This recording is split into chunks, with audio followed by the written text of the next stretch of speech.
Me fale sobre os massivos, pediu Maxwell ao xenobiólogo Golian.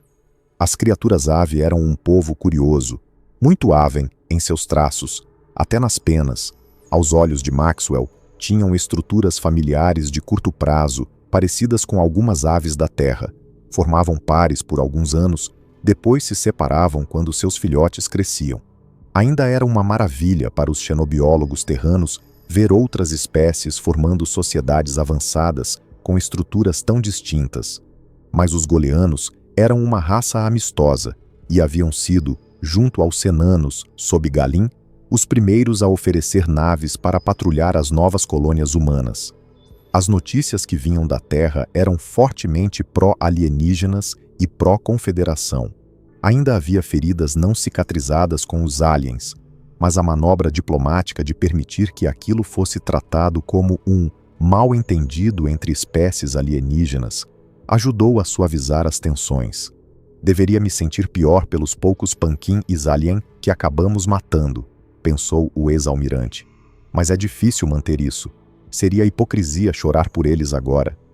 Esse pensamento passou rapidamente por sua mente. O novo grão-presider era agora aconselhado pelo antigo James Stoneworth Jackson, o primeiro a liderar a humanidade para as estrelas. E Jackson havia sido claro em sua recomendação. Os aliens nos ensinaram uma lição. Jamais espere misericórdia de quem não valoriza a vida fora da própria espécie. E uma guerra com eles só acontece uma vez, porque eles não deixam segunda chance. E agora, os olhos da Confederação e também de grupos independentes como o Império Xi'an estavam todos voltados para uma nova raça, os massivos. Eles evoluíram de uma forma de ígnus biológico, explicou o xenobiólogo. Nosso estudo da evolução deles mostra que descendem de algo semelhante a um musgo feito de areia, que incorporava pedras à sua estrutura. Eles se fundiam com minerais. Eles são feitos de silício? Perguntou Maxwell.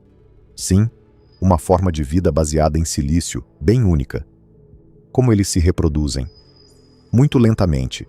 Mas como não precisam de comida no sentido convencional, apenas de rochas, nunca tiveram uma fase agrícola. Se estabeleceram em torno de montanhas, em vez de rios como nós, especialmente montanhas vulcânicas. A estrutura social deles gira em torno da divisão de direitos minerais. Seus filhotes crescem mais fortes com base nos minerais que consomem. Então se uniram em grupos, para guerrear por esses recursos. Maxwell soltou uma risada seca. Isso soa ridiculamente humano. O Golian o encarou confuso por um momento. Maxwell abanou a mão. Esquece. Pergunte a algum especialista em humanidade depois. Eles são difíceis de matar, continuou o Golian. Então suas guerras nunca foram muito destrutivas. E como também não desenvolveram uma aversão cultural à violência, são mais dispostos a guerrear.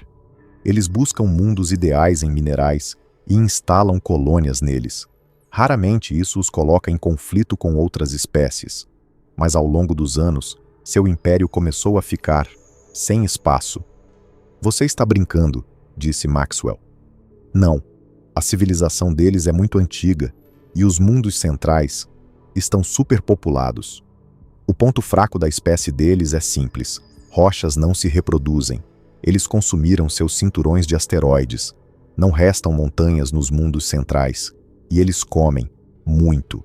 Quando estão totalmente crescidos, medem quase 2 metros de altura e são 2 vezes mais largos que você. Eles estão procurando realocar planetas inteiros, e não há muitos mundos adequados que já não estejam ocupados. Maxwell fez menção de sugerir algo, mas parou no meio da frase. Não dá para mandar naves com pedras para eles, né? O Golian balançou a cabeça, entendendo. Eles não conseguem cultivar comida nas naves, e também não dá para consumir qualquer pedra. Alguns tipos são úteis, rochas vulcânicas, certos silicatos. Outros, como ferro ou níquel, não servem bem. Eles poderiam viver em planetas arenosos, mas viveriam mal. Sabemos que enviaram várias naves para além das regiões conhecidas, mas nunca captamos nenhuma transmissão de volta. Acreditamos que morreram de fome no vazio. Maxwell sentiu um calafrio. Um império inteiro, dividido por sistemas, por espécies, morrendo de fome no abismo do espaço. E é por isso que estão se tornando agressivos, concluiu.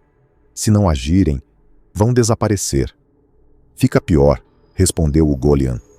Eles entenderam que o sangue tem ferro, e que ossos são feitos de cálcio, e que muitos seres vivos são compostos por carbono, explicou o Golian, com desconforto visível. Em resumo, cerca de 3% dos nossos corpos são compostos por metais. Nos humanos, especificamente, esse número é 2,5%.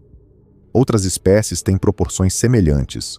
Os exelanos, por exemplo, chegam a 5%.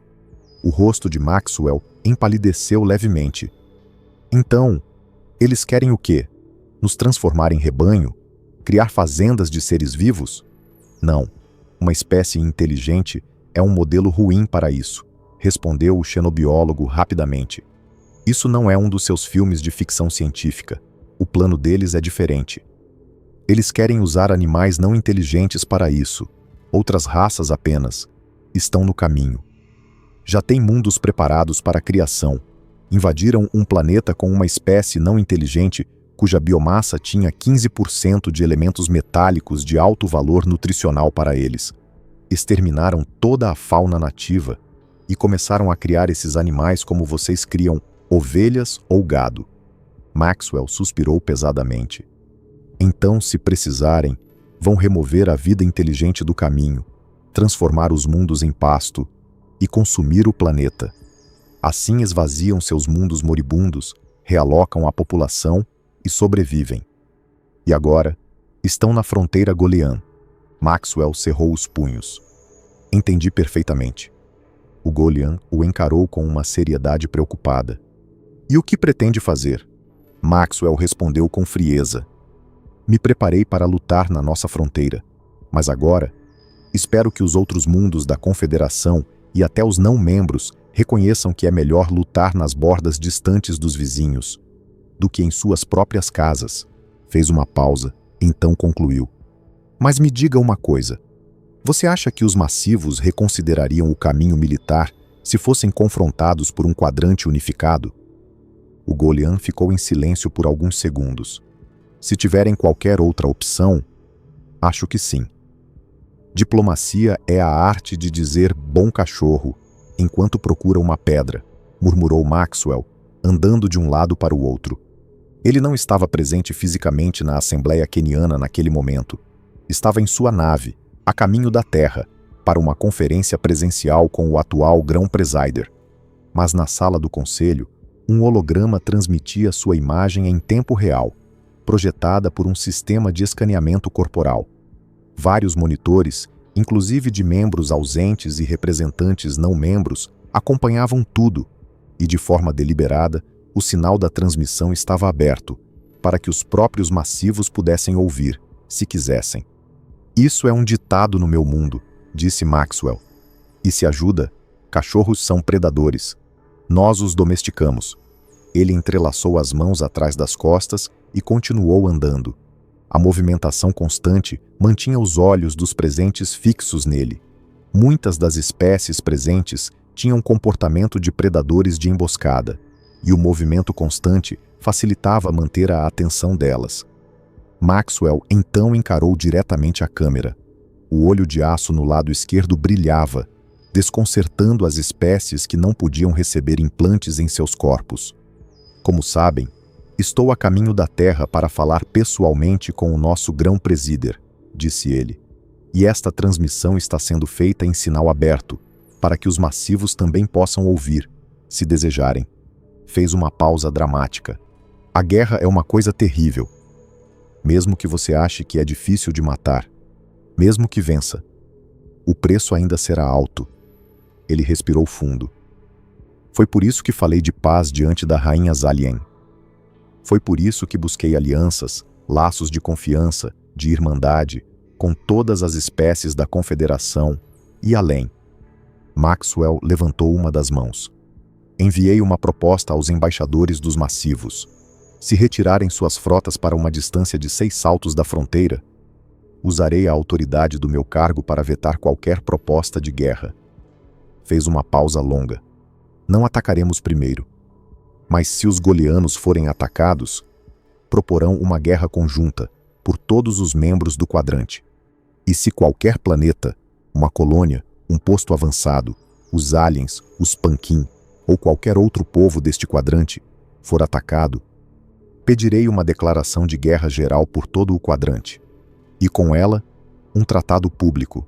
Nenhum planeta ou povo fará paz individualmente. A sala ficou em silêncio. Maxwell olhou pela janela da nave. As estrelas à sua volta pareciam infinitas e belíssimas. Mesmo as espécies mais diferentes encontravam alguma beleza nas estrelas. Ele então virou-se de novo para a câmera. Levantou as mãos, juntas, com as palmas para cima. Um gesto de abertura, segundo os registros culturais dos próprios massivos.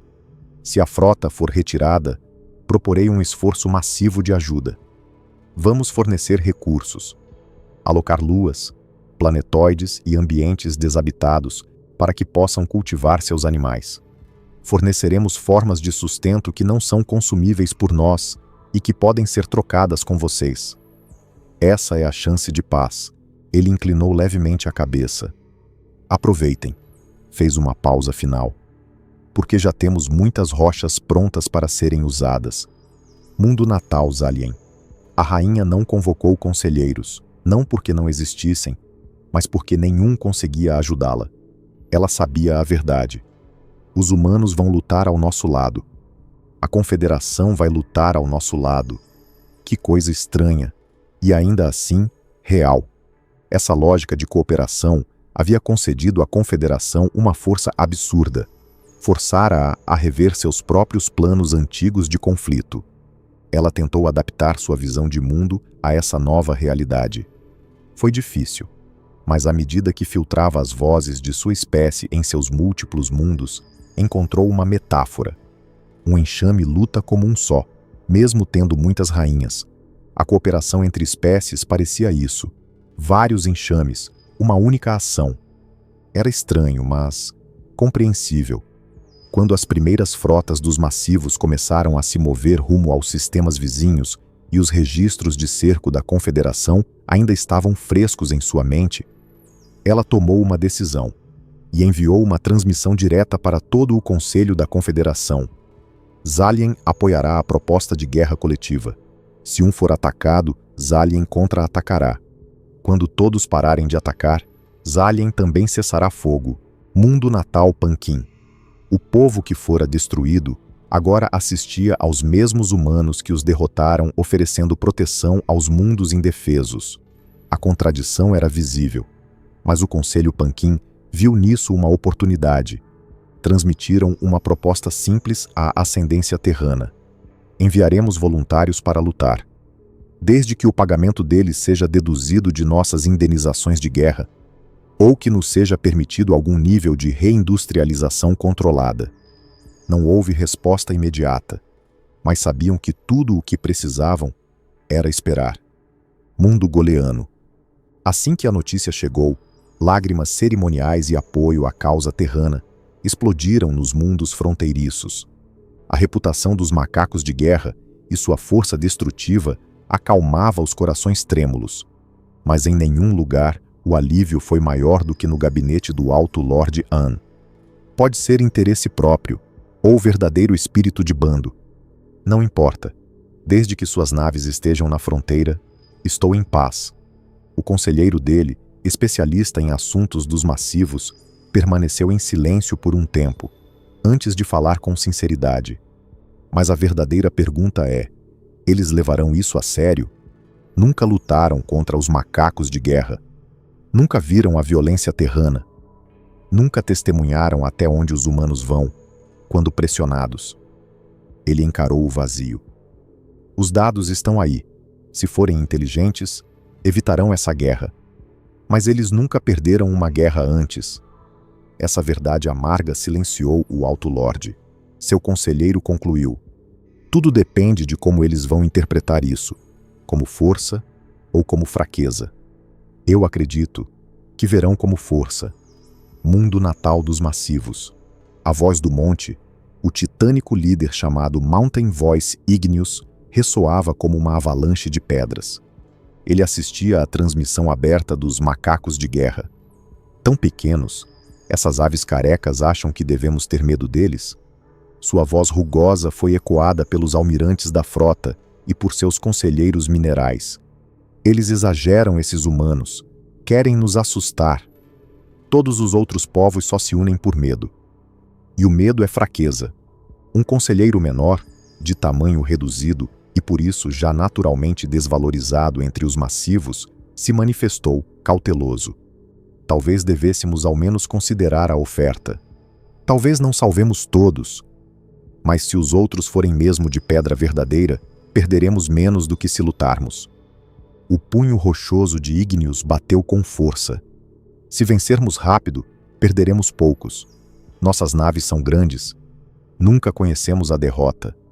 Destruímos alguns mundos, colhemos seus recursos e então oferecemos paz. O todo vai desmoronar. Outro conselheiro arriscou. Os aliens evitaram lutar com os terranos. Vencemos os aliens, mas não foi fácil. Ainda podemos morrer de fome. Igneous respondeu com brutalidade. Quando a frota estiver toda na fronteira, ataquem. Ataquem as estações golianas. Ataquem os mundos da borda. Macacos de guerra, lagartos, insetos, não importam. Os massivos dominam tudo. O que poderia nos ameaçar?